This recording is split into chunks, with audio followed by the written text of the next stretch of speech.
परवेज इलाही की गिरफ्तारी पर मोनिस इलाही का ट्वीट भी आ गया। लिखा, पुलिस ने मेरे वालिद को झूठे मुकदमे में गिरफ्तार किया है। जनवरी से पकड़ धकड़ का सिलसिला जारी है।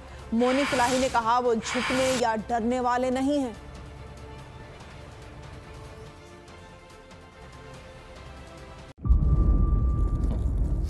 इंतजार था ना, चलो इस बार वो करते हैं जो इससे पहले किया ही नहीं।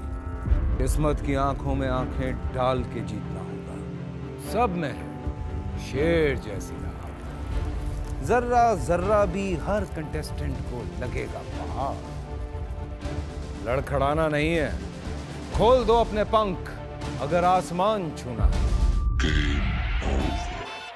अबे लग रहा है ये सब पहले भी कहीं सुना है।